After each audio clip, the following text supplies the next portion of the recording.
And welcome to the 2011 Best Practice Network series with VolunteerMatch. I am Megan Kelly, Manager of Marketing here at VolunteerMatch with our corporate clients. And I'm very excited to be bringing our first BPN of the year with Jason Saul, CEO and founder of Social Innovation, of Mission Measurement and author of Social Innovation, Inc. We're going to give everyone a few more minutes to log on. It's not quite the hour yet, but hang in there and we'll get started in a few minutes.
Hello, everyone, and welcome again to VolunteerMatch's Best Practice Network series.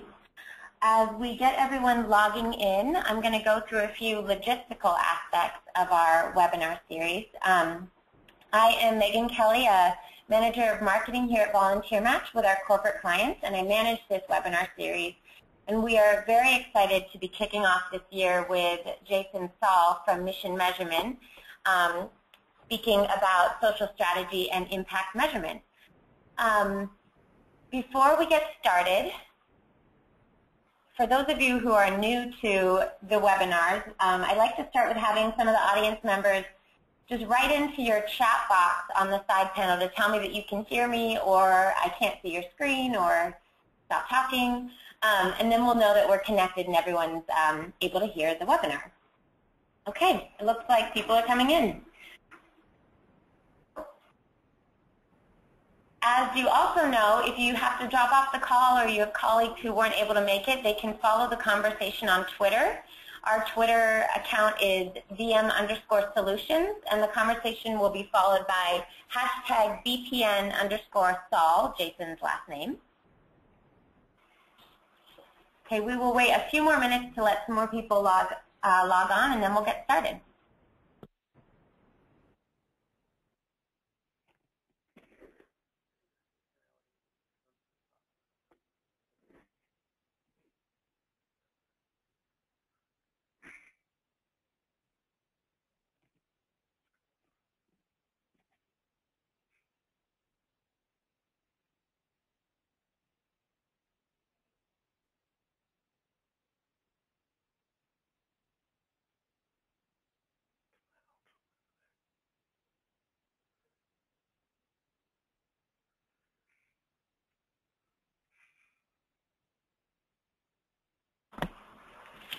Okay, so as many of you know, this is going to be an exciting year of Best Practice Network calls, and I'm very pleased to welcome Jason.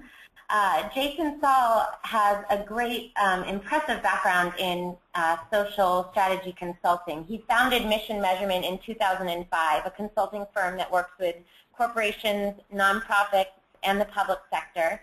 He's worked as a consultant for companies like Starbucks, McDonald's, as well as Easter Seals and American Red Cross. In 2010, Business Week named Saul and Mission Measurement one of America's most promising social entrepreneurs. So I think we're very fortunate to have him come to us and share the insights he has developed, which are in line with his book that he published, Social Innovation, Inc. So without further ado, Jason, are you on the call? Yes, I am. Hello and welcome. I'm going to get right into your presentation. Okay, great. Thanks for the setup, Megan, and I'm excited to be here today and to be able to share some insights with you. And I think that I'm really excited that VolunteerMatch is putting this on. I think there are so many companies that I work with who use their services and who find this to be such an important tool, in large part because that's not what companies do. What companies do is connect their talent to the market, and particularly to the social capital market, and find ways of adding value, and you guys are a really valuable intermediary. You know, I'll share with you a little story that, you know, just sort of frames the whole conversation. I was working with a large company, a apparel firm, and we were working with their head of corporate citizenship on measuring the impact of all the work that she and her team were doing. And she went to go make a presentation to the CEO, and she was very proud of the volunteering work that the business had done. And she sat down, and we sat down with the CEO of their whole North America division, and she said, you know, we're so excited to share with you. Last year, you know, we had 400,000 hours of volunteering time among our staff. You know, it was just amazing. People were really engaged, and it was really great. And he looked at her and he said, 400,000 hours of volunteering? And she said, yeah, 400,000 hours. We hope to get it up to like 500,000 next year. And he said, that's just 400,000 hours that people aren't working. Why would I be excited about that? Right? And there's a fundamentally different feel to the work we're doing today than really ever before. And I think that little vignette sort of frames the different way that business is looking at not just the role of volunteering and social engagement, but the whole role of business and society has fundamentally changed. On the next slide, we talk about really a reset world that we live in. Tonight's State of the Union speech will attest to that more than ever. The world is fundamentally different than it was before, and it's frankly not going to get back there anytime soon. But what does this mean for us, both nonprofits who are wanting to work with corporations as well as corporations who are involved in social change? It doesn't mean that people are spending less money. I mean, yes, we've certainly been through a significant economic downturn, and Jeff Immelt, the CEO of GE, who's now chairing the President's Jobs Council, will say that this isn't just another economic downturn, it's a complete psychological, social, and economic reset that we're going through. In fact, I'm still trying to convince my wife that our house is never going to be worth what it was 3 years ago. It's just a reset. But what that means is not that people aren't spending money. In fact, consumer spending is up significantly, and so are home sales and many other things. It's that people are looking for value. And that notion of value is pretty fundamental to all the work, but it's definitely the buzzword inside corporations, and particularly around CSR, corporate citizenship, corporate social engagement, volunteering, all of these things. The vignette with the CEO that I mentioned earlier attests to the fact that what he's looking for is not metrics, not accountability, not pictures and stories, but he wants value. What is the business value of all this stuff we're doing? Well, in point of fact, when we reframed it for him by putting together a different measure, which was really more a measure of highly engaged employees, and we proxied that through volunteering and some philanthropic involvement and employees involved in community engagement teams, we show them that X% of his employees were highly engaged, meaning they worked more, they were more connected to the values of the business, they were putting in discretionary effort, they were more likely to be retained. He got really excited, and we said, okay, well, our highly engaged employees are, let's say, 20%. We're going to get it to 50% by next year. That got him really excited because we put it in terms of value that the business could appreciate and understand. The business doesn't understand what number of volunteer hours means. That's an input that we need to start to translate into a language of business value if we really want to be able to communicate inside the business but also justify resources. So there's a very different context that we're operating in today than really only a year or two ago. Here are some of the takeaways of the research that I found from preparing for my book and working with companies on how to measure the impact of all of their social strategies. On the next slide, one of the big takeaways is a fairly brash conclusion that it's okay to expect an economic return for doing good. It used to be that companies would say, well, this is just the right thing to do. Right? We're just giving back to the community, and we're not looking for anything. We're going to give anonymously, or there's nothing in it for us. We don't need to give those disclaimers anymore. In fact, according to McKinsey, a significant percentage of consumers, I think it's well over 60%, expect companies to solve social problems. So we don't need to have a dismissive or embarrassed kind of caveat that our role socially is purely altruistic. In fact, we don't have to be purely altruistic anymore. The greater impact that we're probably able to have is if we're not purely altruistic. Think about it. I mean, Toyota doesn't need to apologize for having a for-profit Prius. People, in fact, congratulate the company for doing so, and everybody knows they're making money in the product, but they're advancing an important social outcome. The same thing with GE. I mean, the launch of Healthy Imagination, a $6 billion initiative to lower the cost of healthcare, increase access, and improve the quality of healthcare, is expected to generate General Electric 2 to 3 times the GDP in revenues. That's an enormous amount of money, and that's right there in their press release. They're not in the least bit ashamed to say so. In fact, if anyone's ever given money through kiva.org, you know that through some giving sites, through micro-lending sites, you get your money back, sometimes with 30% interest, and that's philanthropy. So the definition of doing good has fundamentally changed, and I think it's now acceptable to use the business to make social change. That's one big aha in what I call this sort of new social capital market that's emerged in a value-driven world. On the next slide, the second proposition is that the market values solutions, not just programs. The fact is, philanthropy is now a commodity, right? Any of us can go give, $5, $10 online through any of the different websites, whether it's Global Giving or Donors Choose. It isn't just the province of the wealthy that everybody could be a philanthropist today. The problem with that is that it's really difficult now for companies to be perceived as distinctive reputationally if everybody's giving charity. So we need to figure out a way of raising the bar, and in large part what that means is that we need to start solving social problems, not just showing that we're doing good or making efforts.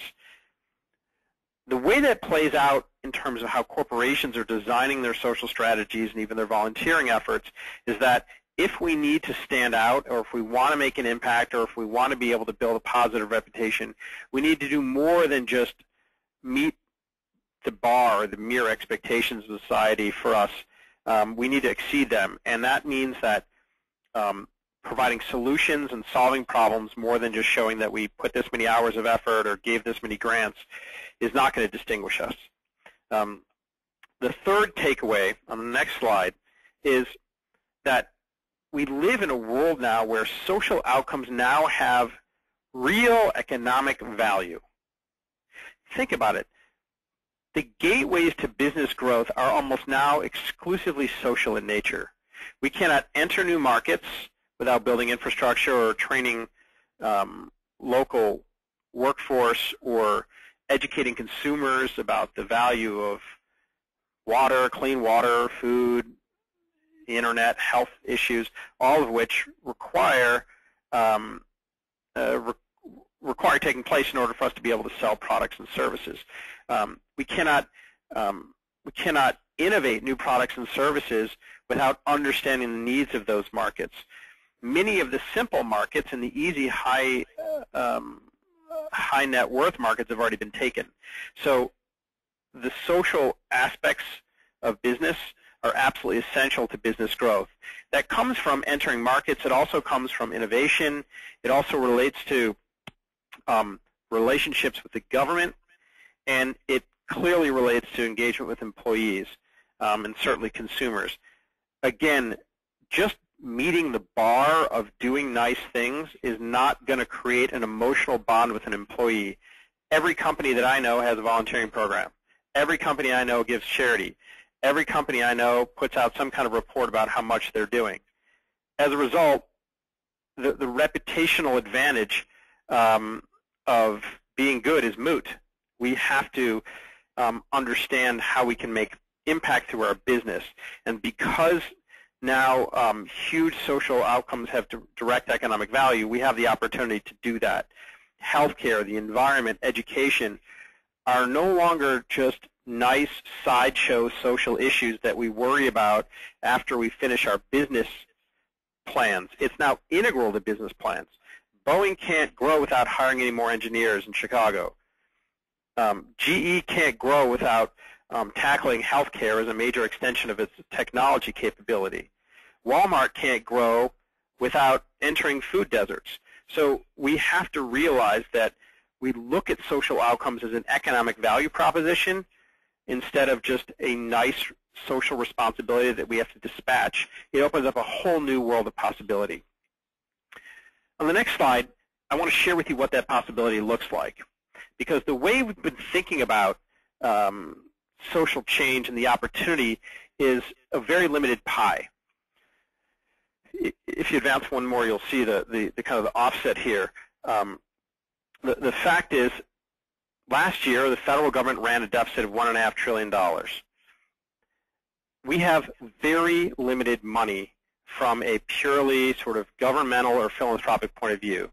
The philanthropic pie alone is $300 billion, which sounds like a lot of money, but when you actually divide it by 2 million nonprofits, or 1 million nonprofits, you skim off the fact that $100 billion of that is given to churches and religious institutions, you're talking about $200,000 per nonprofit if we are dealing with pure charity or governmental spending. But when you look at corporate profitability, it's a much bigger pie. In fact, I searched the internet to find the world's largest pie, and that's what that is right there. Last year, and many people don't realize this, but in the third quarter of last year alone, corporations netted $1.6 trillion in profit. It's the largest profit ever recorded in corporate history. That just happened in this terrible down market economy when the federal government is running such a big deficit. This disparity is not an accident. And what I'm seeing is that in many ways, corporations are going to be the social change vehicles of the future. It's what consumers are expecting. It's what economics are leading to. It's what business growth is necessitating. And if all these things are true, we need to figure out a way of engaging socially that is connected to our business, not just a sort of an aftermath or a leftover of our business, which in many ways most companies have looked at philanthropy and volunteering that way, as a sort of nice thing to do that's in a sort of walled off or orphaned office where we write checks to charity and has nothing to do with business units. More and more, it's not just about aligning with the business, it's about using social change to actually drive the business.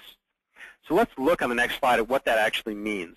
And I'm setting up all this context for you because I want to show you kind of the the context that we're operating in and the implications of what that means for measurement and for strategy today.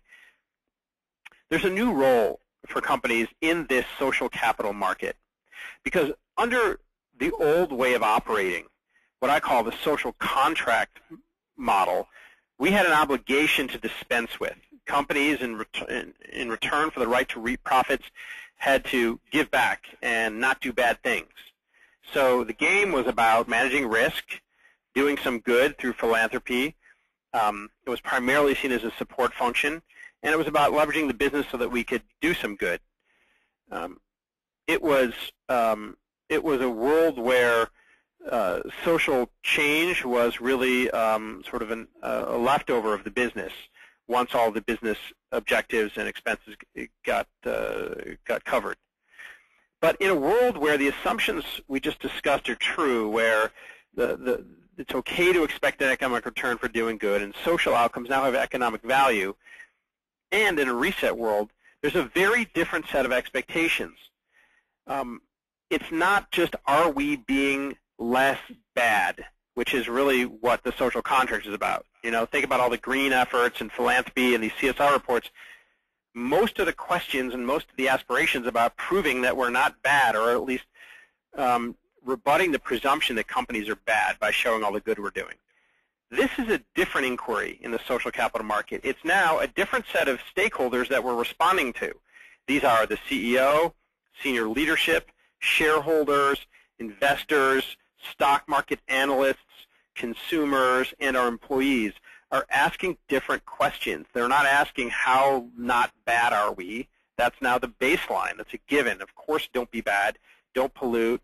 Don't mistreat workers. No one's going to congratulate you anymore for those things. This question is about, are you generating value? Are you really driving the bottom line for the things that you're doing? Because in a reset world, we can't afford for you not to be doing that.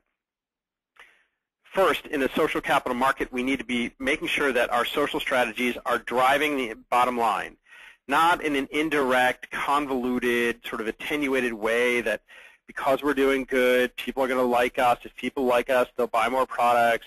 If they buy more products, we'll do better. Or even if we're we're contributing to education, and if education creates a healthier workforce might ultimately yield, more engineers. Boeing can't hire any engineers out of kindergarten. So the fact is, these have to be directly tied to the business, not indirectly. The strategies, therefore, need to be different than social contract strategies, and that's where the kind of the aha about social innovation came from. If we're going to be able to use social strategy to drive the bottom line, we need to design strategies that are specifically intended to produce business value. One of the biggest ahas from all of my research and looking at literally dozens and dozens of corporations and measuring their social and business value impact was that the companies would ask me, Jason, can you help us measure the business value of all our strategies, because our CEO or people are asking for us to report it. And the fact of the matter was, there wasn't much business value. It was really difficult to measure the business value of giving a grant to the Boys and Girls Clubs or to a one-day volunteering event where everyone cleaned up the beach. It just didn't have any business value, in large part because it was intended to satisfy the social contract, not advance the business. And that's the dichotomy that we're showing today. It's not necessarily about doing well by doing good. It's really about doing good so that we can actually drive profits. So flipping that presumption brings a different set of expectations and a different set of strategies. On the next slide, I want to share with you some of the changing expectations that we're seeing. This is a McKinsey study that was quite fascinating.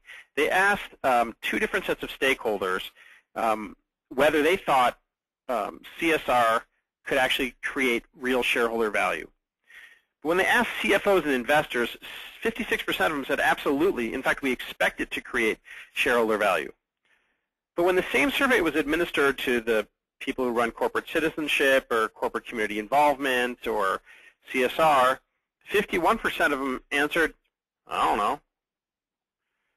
That's a problem. It's a problem because the business is now expecting us to produce real value for the company, and many of us don't even know that we're supposed to do that, or we don't even know if our strategies are doing that. And I can assure you that if we don't know, they probably aren't producing business value.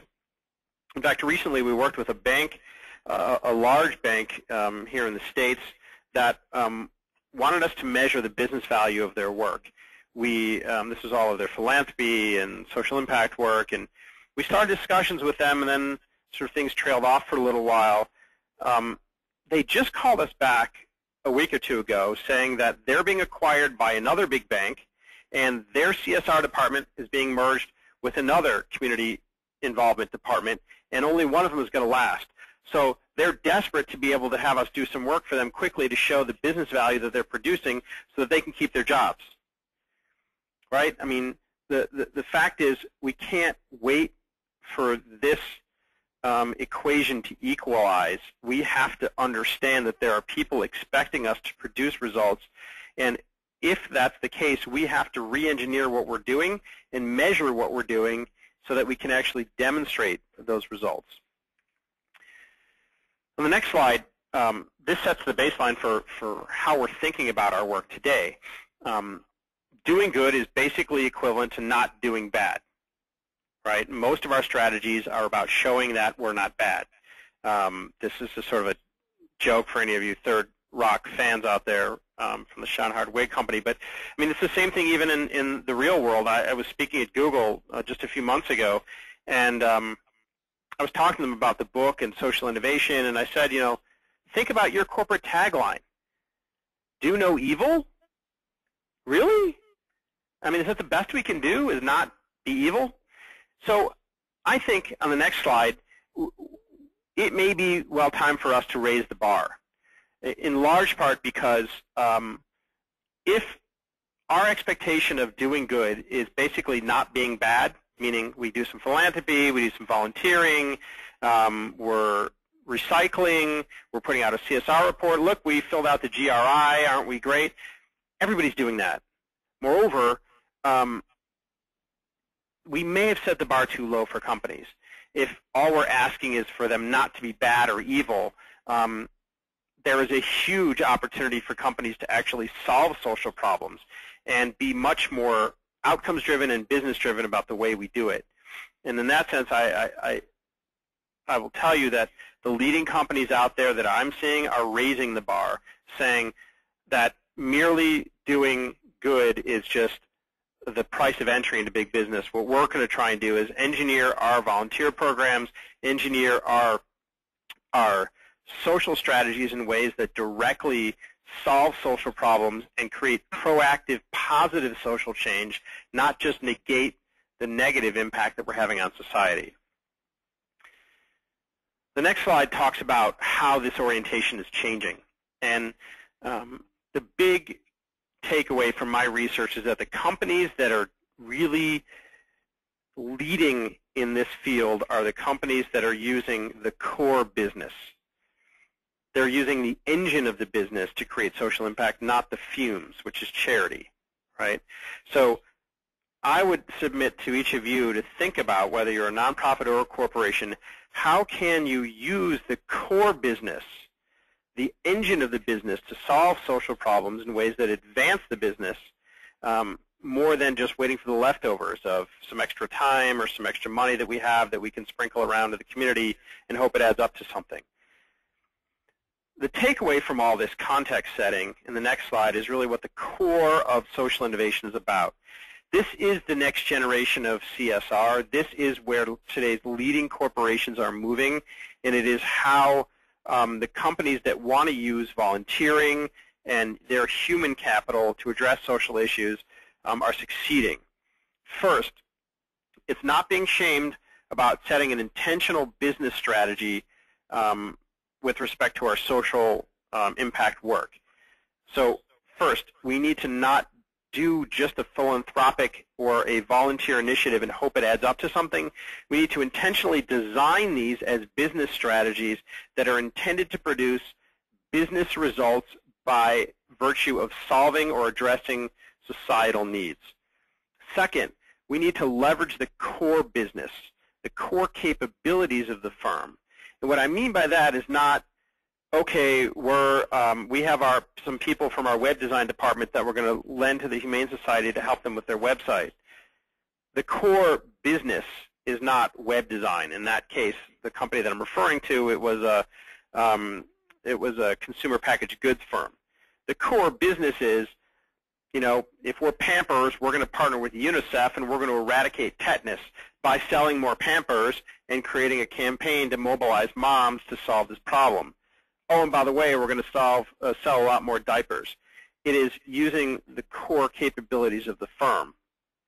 I'll give you a great example. We worked with Walmart last year on redeveloping their social strategy for their foundation and for their company. And when we first spoke, they wanted to do a cause marketing campaign. But what we realized was the real value socially of that business was not through its foundation. In fact, the foundation gave away $400 million a year, more money than any foundation of any corporation in this country. But the real value that company had in terms of social change, we found through the business. Take a look at the $4 generic prescription program that Walmart created. That effort has saved consumers billions of dollars and increased access to health care for millions of people. That is more social impact than any grant their foundation could ever have done, because they use their market power and their own pharmacy business to drive a social agenda that also benefited them, but it leveraged the business.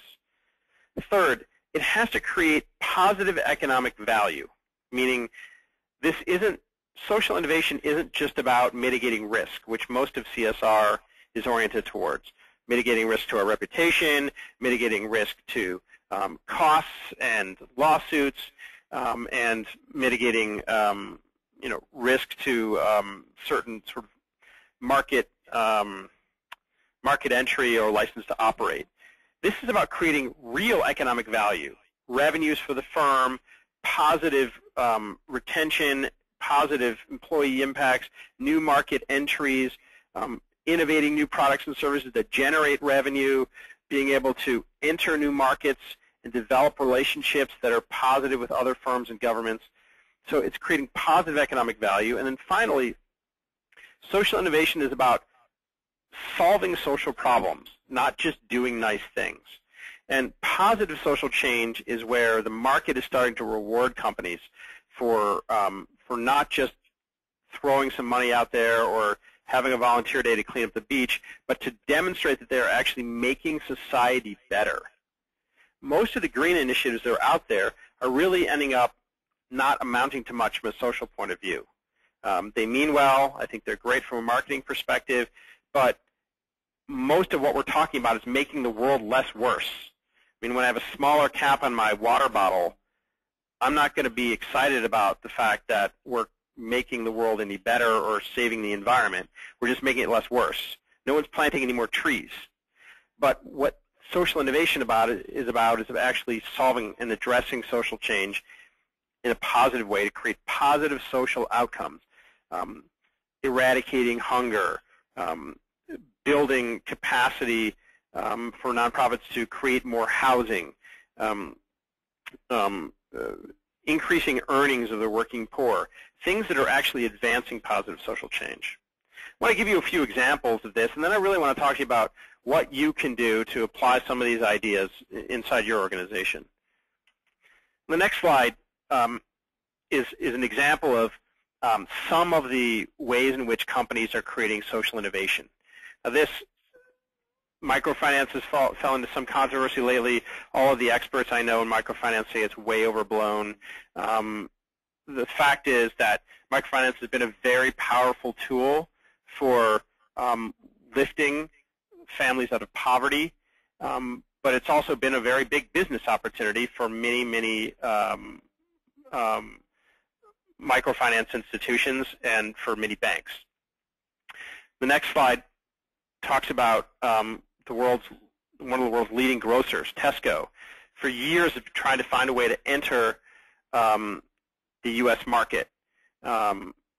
what they finally decided to do was, in order to advance their core business of entering the U.S. market, the only way to get in was to solve a social problem, which was addressing food deserts. Tesco has now built several hundred stores in the United States, small footprint stores with 99-cent fruits and vegetables designed to attack the food desert problem and also expand their market share. It's a business strategy that has a social impact and also a business value. Finally, Tonic is a great example of, from Blue Cross Blue Shield and WellPoint, one of the nation's largest insurers, about how instead of looking at the uninsured as a charity problem, looking at it as a business problem. And they developed a very low-cost, affordable product for $79 a month that basically helps insure the uninsured. Their product is full health care coverage, preventive care, vision, dental, everything. It's very innovative. And in the last few years, they signed up 780,000 formerly uninsured people to buy Tonic, who are now insured. That is a market-based solution to a social problem that has won them acclaim, but it's also won them significant market share. So what does social innovation mean in terms of volunteering, community service? How do we apply these ideas, these core principles of using the business itself, creating economic value, and addressing social issues to the context of volunteering? It can be done in several ways, and I want to give you a few examples that I think might highlight that most effectively. But first and foremost, we need to identify the outcomes that make sense for the business to address. These are not social outcomes. These are, what are the core business objectives that are most important? Is it that you need to expand your consumer base? Is it that you need to go into new markets? Is it that you're having an employee retention problem? Is it that we need to be able to increase innovation in our products and services, or our margins are too low? But it all starts with, first and foremost, what is the core business strategy and business outcomes that we need to accomplish? And then we need to ask, how can we solve those problems or advance those objectives using the levers of social change that we know? In a company that we worked with recently, it's a big pharmaceutical company, it was a great example of this. They had a problem, which is that pharmaceutical companies can't talk to doctors anymore, for the most part. It's very limited and very regulated in terms of kickback rules and off-label marketing and what you can do. It used to be that you could take doctors out to dinner, buy them gifts, things like that. It's very hands-off. So the business has a major problem. They need to figure out how to differentiate themselves from their competitors and how to build emotional bonds with their doctors, who are effectively their customers because they prescribe the medicine. All the marketing strategies they tried weren't valid legally. So what they found was volunteering was a powerful way to engage doctors with them and build that emotional bond. And they developed a program where they actually reach out to doctors and engage them in volunteering and social engagement opportunities and facilitate that. And as a result, they're able to get to know the doctors better. The doctors appreciate the fact that they are advancing a social issue and enabling them to be able to do social impact work.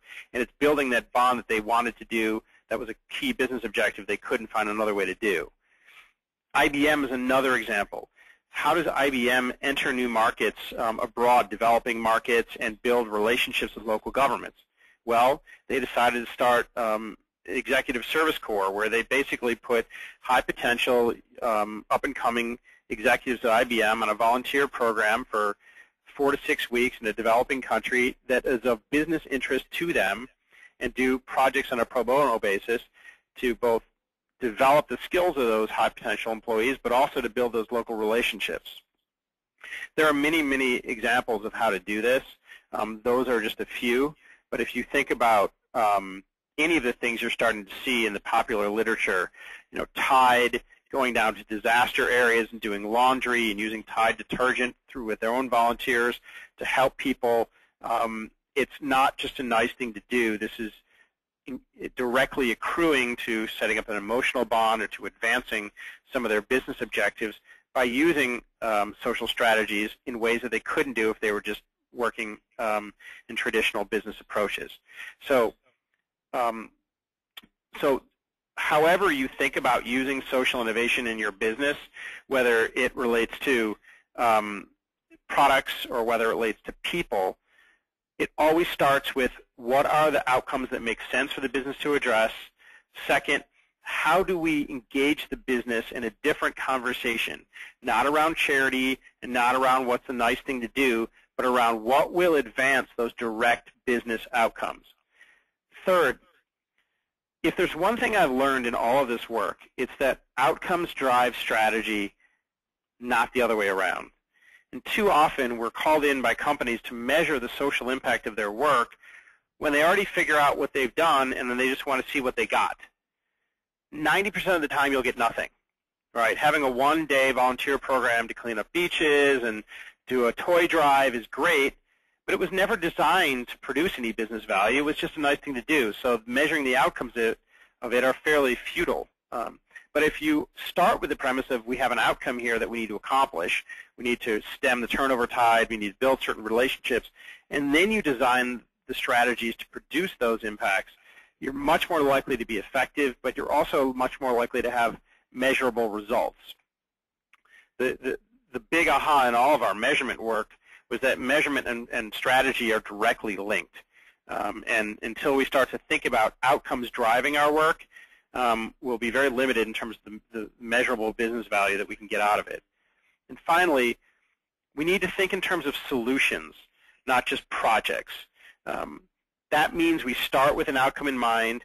We address a high-value social issue that will both advance our business and solve a social problem that gives a sustainable solution to the marketplace, more than sort of a demonstration project or a nice ephemeral thing to do that goes away in a couple days. The lasting business impact comes from the lasting social change that's created from that business impact. And I would say as well that much of the social impact measures that have so long eluded volunteer and corporate engagement programs have resulted from a lack of clarity around the outcomes. And the reason why companies have not been clear around outcomes is because these strategies were more designed under a social contract era. So now that we're in a way of thinking that says we can create business value, there are real problems that we need to address, the strategies can be designed with outcomes, we can attach measures to those outcomes, and we can find ways of linking those metrics to real business value on the back end. If you're a nonprofit organization wanting to work with a company, these tips I think will be very powerful. I was recently talking to a fundraiser who was working with a nonprofit, and she went to approach a bank about doing a volunteer program. And she said, we do volunteer programs, and we want to see if we can get $25,000 from this bank to sponsor our gala to promote volunteering. What I said to her was that if you really think about what the business needs, they don't need exposure to 100 muckety-mucks in a room. It's nice, but it's just a charitable thing to do. What they do need is exposure to leading business executives that they could get banking business with. And I happen to know the bank, and I said, you know, I bet they have a top 20 list of companies in the city that they want to work with. So instead of approaching them from a charitable point of view and asking them to give a donation, why don't you approach them from a social innovation point of view and say, hey, I know you have a business problem, which is you want to meet these 20 companies. What we do is we bring business executives together to do volunteering programs. So why don't we design a volunteering program with those 20 other companies so that your executives can mingle with them, get to know them, work on community engagement teams with them, and actually achieve your business outcome while we're achieving our social impact. That's social innovation. And at the same time, for those of you working inside companies, the steps that you need to take are first to engage your business in a different conversation, to talk to them about how you understand that your job is to produce value for the business and that you want to help and that you want to know where are the key objectives that you can focus on that will add business value, and that you're going to work with your community partners to find creative and innovative ways to advance those business goals. Measurement actually comes quite easily if we start with clear outcomes. So on the final slide, I want to invite you to learn more. I've just written a book about this called Social Innovation, Inc., and we've just completed some research, and we'll be putting out a white paper on measuring the value of volunteering, both for businesses and for nonprofits. There's a lot of learning that you can do. What I will say is that there's a lot of wasted reading that you can also do. I wouldn't chase the literature that's out there right now on how do we measure the impact of volunteering. I think that's somewhat of a red herring. The issue isn't that we can't measure what we're doing. The issue is that our strategies are not driven by clear outcomes. And if the outcomes are clear, the metrics are extremely simple. So this is not a convoluted technocratic measurement challenge. It's a strategy problem of how do we design strategies with the right outcomes in mind. Anyway, I want to leave you with that thought and invite all of you to ask questions and engage, and you'll see that the possibilities will emerge. Thank you very much. Thank you, Jason. I just realized I'm waiting to hear like an audience clap, but we can't hear it. That was great and very insightful, and I think it really gets us all who are working in this space thinking ahead to the future and how it can improve. So we have a number of questions from our audience, and one of them, Jason, back from the pie slide, was a question about that dollar amount. Was that the U.S. or global? That was in the U.S. Okay. And that was aggregated from the total amount of money that the government is the federal deficit and the total dollar amount of U.S. companies. Okay. Wonderful. Well, my colleague Vicki Hush here will offer up some of the questions our audience has been asking. And Jason, you'll be glad to know that some folks have actually written in clap, clap, clap, and applause. Okay, great. One of the questions is, how do you blend this new social capital market with a pre-existing social contract designed employee volunteer program? So how do you start to bridge that conversation?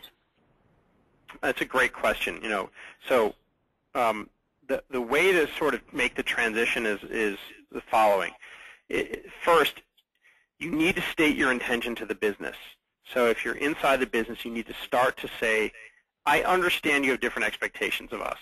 I also understand that our work is going to stay the same. We're just going to aim it a little differently.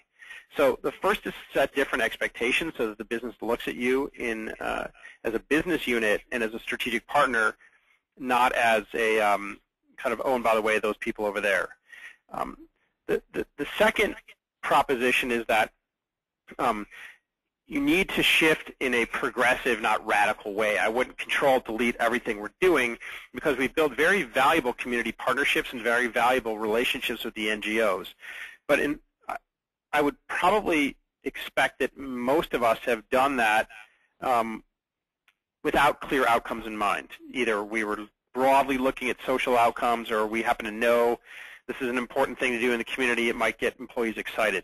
So I think that once you set the intention with the business, the next thing is to define the outcomes with the business of what you're trying to accomplish, and then start to rework the way in which you're structuring your relationships with some of the NGOs a little bit differently.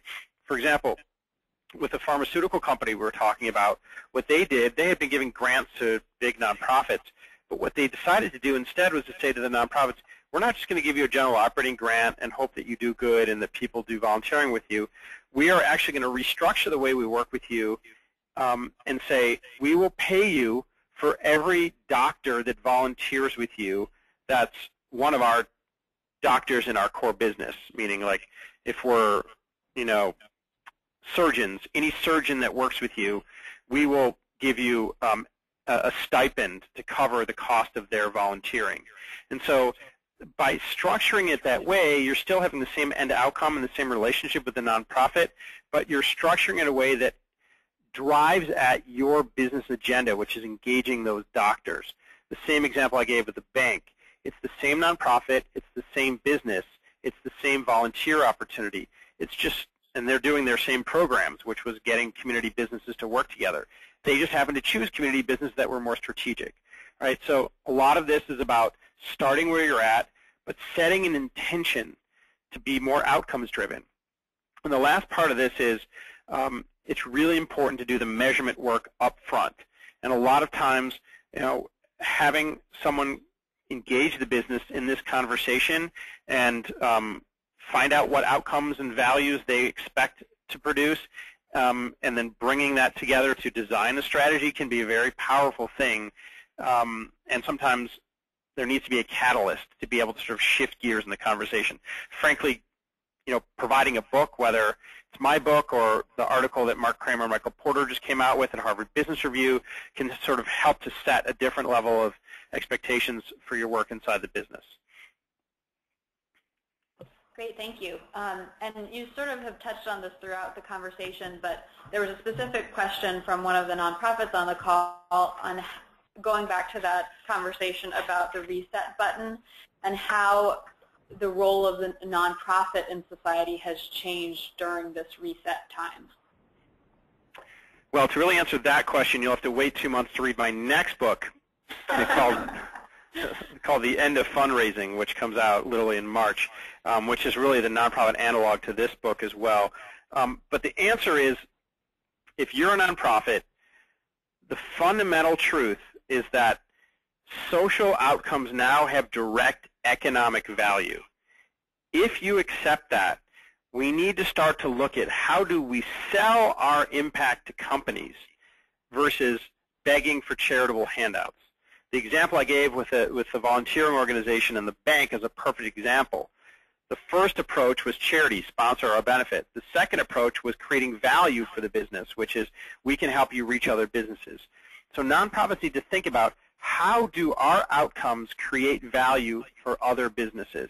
And I assure you, everybody on the call, there is a way that what you're doing benefits a business. If it's cleaning up the homeless, you're gentrifying the neighborhood. If it's getting people meals and getting them on the food stamps, you're increasing spending at local grocery stores.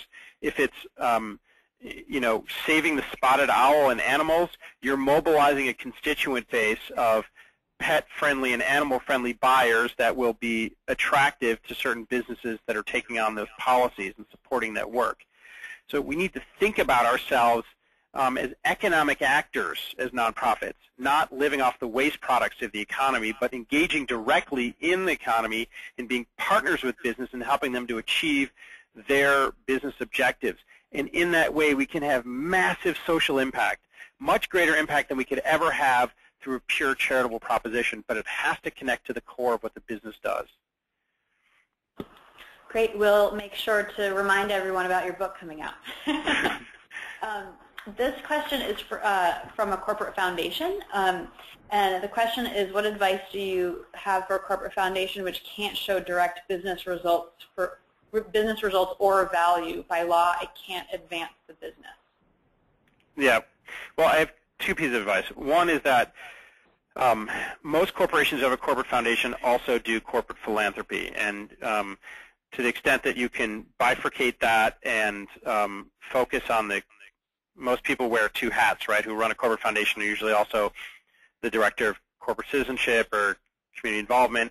So wearing your other hat, I think you can engage the business in some of these strategies.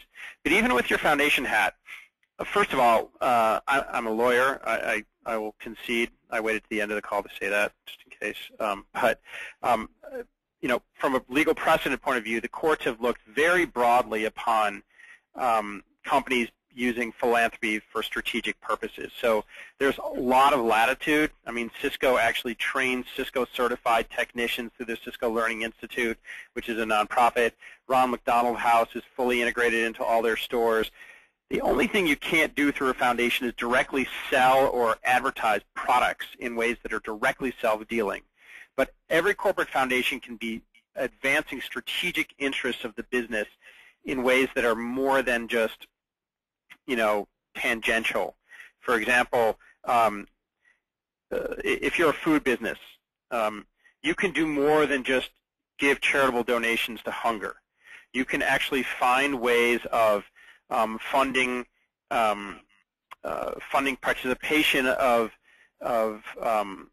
employees in communities where you do business, to work with food banks, to work with consumers, to engage consumers in a hunger campaign. That's what Walmart's doing through the Walmart Foundation. If you look at what Kraft Foods is doing through their foundation, they're giving micro grants to push cart operators to create push carts to increase access to food, which hopefully will also stimulate interest in their products. If you look at the Levi Strauss Foundation, they're working to increase access to workers' rights and other things for employees that are related in areas where their factories are doing business. So I think there's a strategic interest, but you certainly are limited in a foundation to some extent. My advice is to be as strategic as possible, but also to recognize that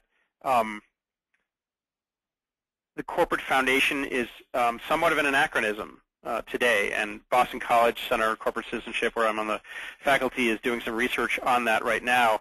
But there is a social purpose you can do that's tangential, but more and more I encourage people who are running corporate foundations to wear their other hat as well and to find ways of leveraging all the expertise they're gaining through the foundation to bring back into the business and use that to work with other business units to enlist their help in social innovation strategies. Thank you. And then one last question, just your insight in crowdsourcing contests, more on the consumer side, is what we've seen a lot of at VolunteerMatch. For example, Pepsi's Refresh initiative. What's your take on that as it relates to this new kind of social innovation? It's a great question, and full disclaimer, we measure the impact of the Pepsi Refresh project, so I can give you some insight into that I can talk about publicly. But the answer, whether it's the Chase Facebook challenge or Pepsi Refresh, is that these things have to be outcomes driven.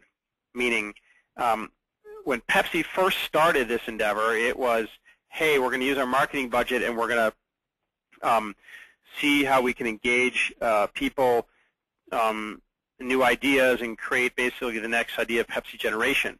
But as the project matured, they realized that it had to be tied to the business. And so they've taken steps to integrate it with their products, integrate it with their core consumers, use it to engage their bottlers, use it to engage certain communities where they have an established presence. If we design these strategies with the end in mind, we'll be a lot more effective than just trying to create a big sizzle with a great Facebook campaign that doesn't add up to anything other than some media hits. So my parting advice to all of you as we close this is measurement is not a compliance tool. It's a strategy tool. And your most powerful stance, whether you're in a corporate foundation or corporate citizenship department or a nonprofit, is to use your measurement to drive the strategy. Engage your stakeholders, define your outcomes, align your strategies, and measure and demonstrate value to your business. Thank you very much, everyone, for your time, and I'm really excited for all the people that have been on this webinar to have the opportunity to work with VolunteerMatch and hear these new ideas. Thank you, Jason, so much. And thank you, audience, for joining us today. For those of you familiar with VolunteerMatch, you know to check out further information on volunteeringiscsr.org. It's our blog for the CSR space. If you have questions or want to contact me or our team, feel free to email solutions@volunteermatch.org. And also stay tuned for our next webinar coming up. We'll be hearing from Ben Rigby and Jacob Kokler. They are co-founders of Spark.com, talking about micro-volunteering, another one of the upcoming trends in corporate volunteering. So we're happy to have everyone here today, and I will be sending a copy of the presentation, and a recording will be available, so feel free to forward on to your colleagues. Thank you, everyone.